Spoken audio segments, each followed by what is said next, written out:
নমস্কার বন্ধুরা, টিআরওয়াই চ্যানেলে আপনাদের সবাইকে স্বাগত জানাই। কেমন আছেন আপনারা? আশা করি শিব দুর্গার অশেষ কৃপাতে খুব ভালো আছেন। আজ আমি আরও একটি নতুন ভিডিও নিয়ে চলে এসেছি।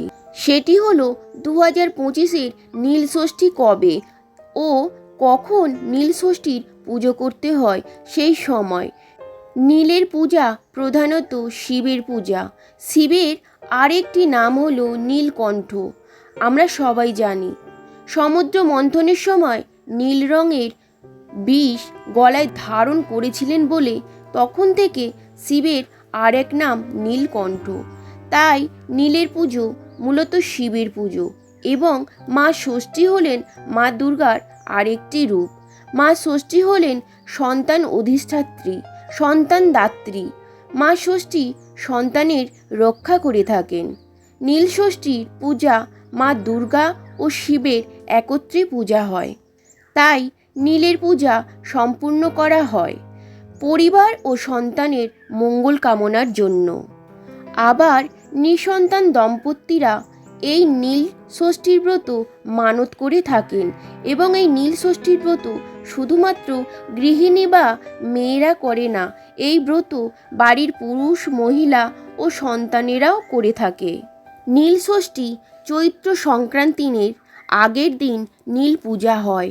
সন্তানের মঙ্গল ও দীর্ঘায়ু কামনার জন্য মায়েরা নীল ষষ্ঠীর উপোস করেন।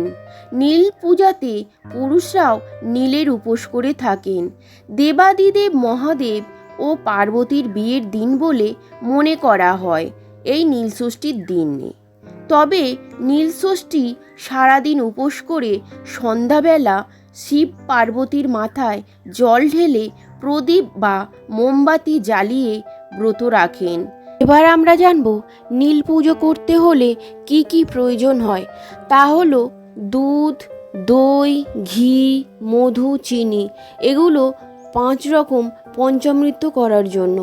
এছাড়াও আছে গঙ্গা জল, আতপ চাল, দূর্বা, আকন্দ ফুলের মালা, অপরাজিতা ফুলের মালা বা আকন্দ ফুল, অপরাজিতা ফুল, বেলপাতা তো অবশ্যই লাগবে, পৈতে, গাঁজা, কলকে, সিদ্ধি, আর হচ্ছে ফল। ফলের মধ্যে হচ্ছে বেল আর আম অবশ্যই এই নীল পুজোতে দিতে হয়। তবে শিব পূজাতে 3 রকম ফল দিতে হয়, বীজোর সংখ্যা দিতে হয় 3 রকম কিংবা 5 রকম। সেই জন্য আম, বেল, শসা কিংবা যে কোনো 3 রকম 5 রকম ফল দিতে পারেন। এই নীলষষ্ঠীর পুজোতে মেয়েরা অবশ্যই লাল পাড় সাদা শাড়ি পরবেন আর পুরুষেরা সাদা ধুতি আর গেঞ্জি পরে নীলষষ্ঠীর পুজো করবেন। নীল পূজা ও নীলের উপোস বাংলার 1431 সালে 30শে চৈত্র, ইংরাজির 13ই এপ্রিল 2025 রবিবার দিন অর্থাৎ চড়ক পুজোর আগের দিন এই নীলষষ্ঠীর পূজা হয়। নীলষষ্ঠীর নীলবাতি জ্বালানোর বিশেষ সময় হল 13ই এপ্রিল 2025 30শে চৈত্র 1431 রবিবার সন্ধ্যা 6:59 পর থেকে 7:33 পর্যন্ত। এই সময় নীলের পুজো করার সময় এবং এই নীলের পুজোতে আপনারা অবশ্যই একটি ঘিয়ের মাটির প্রদীপ জ্বালবেন, তবেই মনোবাসনা পূর্ণ হবে।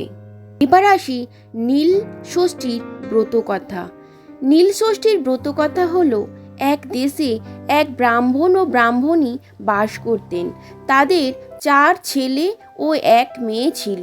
তারা দেবদেবীর খুবই পূজা অর্চনা এবং দেবদেবীর বিশ্বাসী ছিলেন। হঠাৎ তাদের ছেলে মেয়ে পরপর মারা যায়। তাতে তারা খুবই দুঃখ পেয়ে সকল দেবদেবীর পূজা অর্চনা ছেড়ে দুজনে কাশীতে চলে যান এবং কাশীতে গিয়ে স্নান করে এক ঘাটে বসেছিলেন। হঠাৎ তখন মা ষষ্ঠীর এক বৃদ্ধার বেশ ধরে এই ব্রাহ্মণ ব্রাহ্মণীর কাছে এসে ব্রাহ্মণ ব্রাহ্মণীকে তাদের দুঃখের কারণ জিজ্ঞাসা করলেন। তখন ব্রাহ্মণ ব্রাহ্মণী তাদের সমস্ত দুঃখের কথা বর্ণনা দিলেন। তাতে ছদ্মবেশী বৃদ্ধা মা ষষ্ঠী চৈত্রের নীল ষষ্ঠী ব্রত পালন করতে বললেন। তিনি আরও বললেন যে এই চৈত্রের নীলষষ্ঠী উপোস করে সন্ধ্যাকালে শিব দুর্গার মাথায় জল ঢেলে ঘিয়ের মাটির প্রদীপ জ্বেলে দিতে, তারপর জল খেয়ে উপোস যেন ভঙ্গ করে। তখন ছিল সামনের চৈত্রর নীল সংক্রান্তির উপোস। এরপর সামনের চৈত্র মাসের নীল ষষ্ঠীর উপোসে 30শে চৈত্র ব্রাহ্মণী সেই নীল ষষ্ঠীর উপোস শুরু করলেন।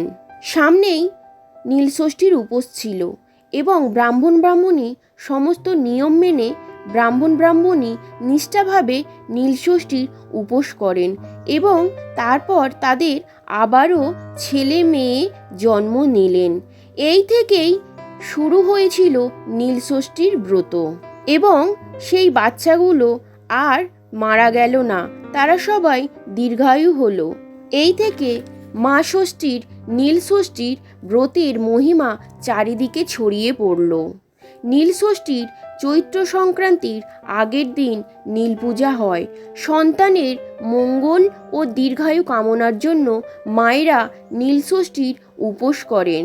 তবে নীলষষ্ঠীর পূজা নারী পুরুষ উভয়ই করে থাকে। 29শে চৈত্র সারাদিন নিরামিষ খেয়ে 30শে চৈত্র সারাদিন উপোস রেখে সন্ধ্যাবেলা শিব দুর্গার মাথায় জল ঢালতে হয় আর একটি ঘিয়ের মাটির প্রদীপ জ্বালিয়ে দিতে হয়। আমার ভিডিওটা ভালো লাগলে অবশ্যই একটি সাবস্ক্রাইব করে দেবেন আর শেয়ার করে অন্যদের জানার সুযোগ করে দেবেন, আর অবশ্যই একটি লাইক করে কমেন্ট বক্সে লিখে দেবেন জয় শিব দুর্গার জয়। আমার ভিডিওটির পাশে থাকার জন্য ধন্যবাদ।